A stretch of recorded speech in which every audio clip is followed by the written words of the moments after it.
Welcome to the Action Network studio in New York City. I'm Maria Marino, and this is Green Dot Daily. We're live every weekday at 3 Eastern on the Action app, and if you're watching on YouTube, make sure you're subscribed to our channel. We'll talk MLB postseason with Charlie DiSturco and catch up with Nick Martin on NHL. That includes picks, of course. But we start with the most bet props on BetMGM. For Thursday night football, Isaiah Pacheco is getting a lot of love to be the first touchdown scorer to score an anytime touchdown and to go over 74.5 rush yards. Rashee Rice to go over 29.5 receiving yards, and Javonte Williams to go under 35.5 rush yards also made the list. As we welcome back to Green Dot Daily, Sean Koerner, aka the Odds Maker. It's great to have you back. Before we get your top prop, what are your thoughts on Pacheco getting so much action tonight? Why the public would love his over. The Broncos ranked 31st in DVO against the run. The Chiefs should play with a lead for most of this game, lean on the run even more.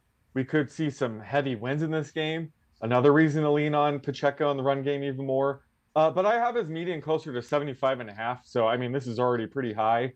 Looks like the market has betted up to like 77.5 in some spots. I'm not looking to bet this. Just a couple yards of value on this prop doesn't mean much. There's such a wide range of outcomes. The one thing I will note is I'm showing some slight value on the over on his receiving yards. And I think that's where he can maybe screw people if he gets like a long catch. That's not going to be part of his rushing stat. So that would be one way where, people might get screwed with this one. But I'm in line with this one, but I do get the love on his over. Okay, fair enough. Good to have that context. Now, of the top 5 most bet props that we mentioned, the only one not involving the Chiefs was Javonte Williams to go under his rush total. Would you be on board with that? Yeah, well, first of all, I love unders, so I'm already interested when you said an under. To be honest, this is one I was looking at for my prop for today. Javonte has a pretty low floor tonight. He's returning from his quad injury, might not be 100%. And again, this could be a trailing game script for Denver where they have to abandon the run fairly early on. So this could be a game where their pass catching back, Samaje Perine, actually leads the backfield in snaps in this game. Plus, rookie Jaleel McLaughlin has been incredible this year. He's averaging 7.2 yards per carry. So we could see him mix in more on early down. So there's a lot of pass for this under to hit. Granted, it's a low number, but there's good reasons to be all over this under here. Sounds like you were really seriously thinking about it. Yes, I was. What ultimately, steered you away? I liked my other one better. Okay, I see. I might be adding the Javonte under later. See, I'm convincing you now. I liked. Oh yeah, for sure. But I like the one I arrived on just slightly better. Oh, okay, that's a good tease. I'm not giving it away just yet because I got one more for you first. I'm sure you've heard Taylor Swift is supposed to attend the game again tonight. Previously, this has meant a lot of Travis Kelce bets. Is that wise, though? His total for receiving yards is at 65.5. It's always wise to bet on Travis Kelce, Taylor Swift or not. He's arguably the best tight end of all time. But, he really hasn't been producing much the last 3 games. Well, he hasn't speared this number with ease the past 3 games. He's only been averaging 65 yards, and he's needed nearly 8 catches a game to get there. So on a short week where he's dealing with an ankle injury, where they probably won't need him, honestly, to have a big game in order to beat the Broncos, I think this is the spot where they could limit him. And, he hasn't seen as many explosive plays this year. He only has 1 catch over 20 yards this year, and that went for 24 yards. So he's going to have to get there by catching the ball, 7 to 8 times. So his receiving yard prop has been inflated because everybody's watching him and the Taylor Swift situation. So I'm not a fan of betting against Travis Kelce, but I will not be betting on his over either here. So sound of you, sound logic, I should say, not letting, the Taylor Swift situation affect anything. All that said, what is the prop you are endorsing for the game tonight? Yeah, so I'm going back to old reliable here. I'm going with Kadarius Toney under 29 and a half receiving yards. You can get it at minus 110. But we've really seen Tony settle into a pretty defined role so far this season. He's typically going to run a route on 35, 40% of Patrick Mahomes dropbacks.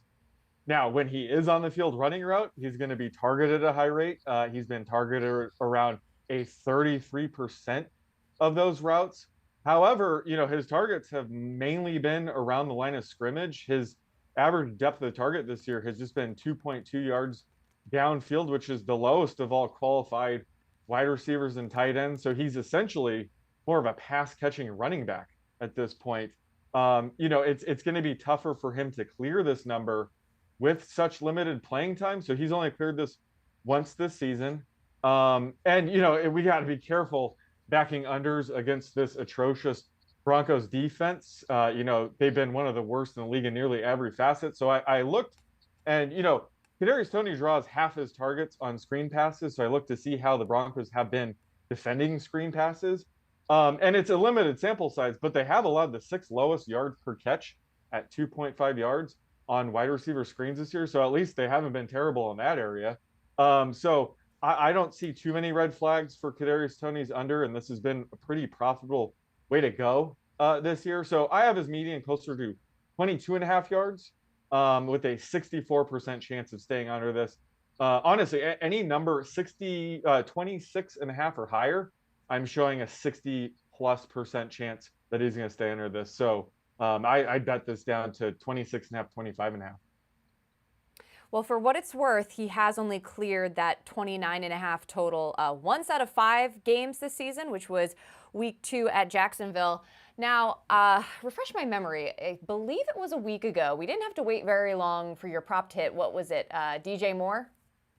Yeah, over, I think it was 22 and a half yards for his longest reception. And third play of the game, sure enough, I think it was like a 53-yard catch and run.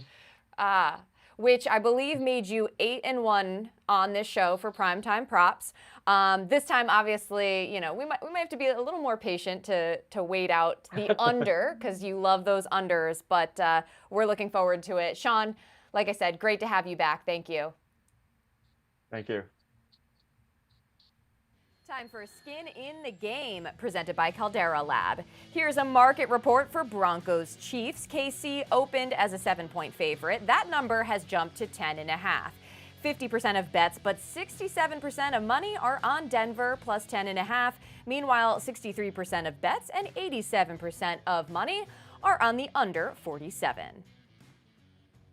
Let's welcome Prop Bomb back to the show. Good to see you. I know you've been in the lab. What's the prop you've cooked up for tonight? Yeah, so for tonight, let's go with Rashee Rice over 2.5 receptions and the Chiefs to win here. So yeah, Rashee Rice has been really consistent with this hit rate. He has hit this prop in 4 of his last 5 games as a Chief rookie with at least 5 targets in those games. And what I like the most about Rashee Rice is his 38% target per route rate here. And this stat essentially measures the effectiveness and utilization when he's running the routes. And he's amongst players like Tyreek Hill, Devontae Adams, and Travis Kelce. So you just know he's going to get the ball when he's running the routes. And furthermore, the weather concerns are definitely an issue here. There's 20 to 30 mile per hour wind, huge gusts. That's probably going to affect the deep targets here. But luckily for Rashee Rice, he runs short routes. He actually has a 5.8 average depth of target, which is very low and actually the 4th lowest amongst all wide receivers with at least 20 catches here. And furthermore, is Travis Kelce even 100% healthy? Who knows? But what we do know is that Rashee Rice snap count is gonna for sure rise, and in effect of that, I think there's just going to be a higher target share and involvement here in week 6. And I think that -175 is a lot of juice to take in. So I'm going to be tackling on Chiefs money line here. Look, they're 10.5 double-digit favorites. They're playing at home. You know how the crowd is at home. It's tough to win when you're at Arrowhead Stadium. And they've won 15 straight games here against Denver. So attack those two on together. I love the juice. I like the play here, and my favorite prop for tonight. Denver has the worst defense in the NFL, newsflash, so hopefully Mahomes and Rice can capitalize. Prop Bomb, thanks for stopping by. Thanks, everyone. I'll see you next week. And just for our audience, we have an exclusive deal. You're not beating this offer. Use code GDD at calderalab.com and get 20% off right now. That's 20% off with code GDD at calderalab.com to make unforgettable first impressions with the best gift this holiday season. Here are my 2 touchdown scorer picks for Broncos Chiefs, brought to you by the Action Network app. And my first pick, we're going to go with Jerry Jeudy. I grabbed his touchdown odds at plus 240. Now, he's got 26 targets in 4 games. He is playing more in the slot. And historically, Judy's target share has gone up when he does play in the slot. And that's good for him because outside receivers, they haven't really had much luck this year versus the Chiefs. 5 of the 6 passing touchdowns allowed by the Chiefs this year have come from a player in the slot. And we saw Jordan Addison with the Vikings score on them last week from that spot. And if we see bad weather tonight, short throws are going to be the key. That really benefits Jeudy. My next pick, we're going to go with Jerick McKinnon. I grabbed his touchdown odds at plus 310. Look, I know he's being phased out. I know Pacheco has more targets than him this year, but the Broncos have already given up 4 passing touchdowns to running backs this year. I know it's a different year. McKinnon torched the Broncos last year. 12 catches, 17 targets, 164 yards, and 2 touchdowns in each game. The Broncos, the spread's high, but if they play KC tough and they keep it close, I definitely think we'll see McKinnon get a few red zone looks from Mahomes. So those are my 2 picks. We're going with Jerick McKinnon and Jerry Jeudy, both tracked at the Action Network app. Bon chance. To baseball, our playoff bracket is filling up. Astros put away the Twins last night to advance to the ALCS and face the Rangers, while the Diamondbacks completed the sweep of the Dodgers in the NL. All that remains is Braves-Phillies. Game 4 is tonight. The Phils with the 2-1 advantage. Charlie DiSturco joins me in studio now. So, Braves in Philadelphia once again, a little after 8 Eastern. What's your outlook on the series as a whole? Yeah, I mean, I think the Phillies have house money to play with right now. Spencer Strider on the mound. Hopefully, if they finish it out tonight, they keep Zach Wheeler rolling for the next series. I'm sitting myself on a NL championship ticket from the Phillies. But I like the Braves in this one if I had to make a pick here. Spencer Strider has been absolutely dominant, and his underlying metrics actually say that he's been a bit unlucky this year. An xERA right around 3, his actual ERA up at 3.7. A lot of that had to do with a dip in velocity and stuff plus mid-year. A lot of home runs because he has a high fly ball percentage. But Strider is dominant. He's facing a Phillies team that he has dominated, quite frankly, the entirety of his career. And this is just a hard game to cap in general. That's why I think that the Braves have this slight edge, but I'm not going to play a side here because Ranger Suarez takes the mound. He's not going to face past Matt Olson the second time around. So at max, he's probably facing 14 batters. They want to keep Marcell Ozuna from facing him twice. So it all comes down to how that bullpen holds up. I think the Braves have the slight edge with Strider on the mound, but anything can happen. The Phillies have the best home field advantage in all of baseball. I know. That's what makes it tough. All right, so you're not technically betting a side total, but naturally there are some props you like. So feed them to me, if you will, in order of mild, medium, and spicy. Yes, this is like hot ones, but we'll start out with the low Scoville Don't give level them free here. advertising. Yeah, you know what? I like my mild wings. Okay. Kevin Pillar to not get a hit tonight is right around -105. And the reason why I like this one is because he's in a platoon with Eddie Rosario. The Phillies have one with Pache and Marsh. Well, this is their own split. Kevin Pillar will face lefties, and Ranger Suarez takes the mound. And as I mentioned, he's facing Suarez just once, most likely, because Suarez is only going to get that one time through the order and then maybe midway through past Olson, Ozuna. So Pillar has a 261 on base percentage against left-handed pitching this year, and you're telling me at about 51.2% implied odds that he's going to get a hit. I'm going to take the under here. So Pilar not to get a hit. Yes, well, Pilar has not recorded a hit since September 29th. Let's move to medium. All right, a step up. We'll go plus money this time. Marcell Ozuna over 1.5 total bases here. His hard hit rate, if you look at his rolling graphs on Fangraphs, you can kind of see how well a player's been hitting the ball in the air, wherever it is. Well, Marcell Ozuna's numbers are just quite impressive over the last couple of weeks. His hard hit number skyrocketing, his fly ball rate skyrocketing, and he's got about a 50% extra base hit rate in this entire season. So he crushes left-handed pitching. He gets Ranger Suarez once, and that's why, as I mentioned again, they're not going to give him a second time through the order because Ozuna has the most impressive numbers of any Brave against left-handed pitching. So over 1.5 total bases at plus 135, I think is a great buy spot on him. He had 2 hits his last game, kind of coming around a little bit here, and he's always an extra base hit threat.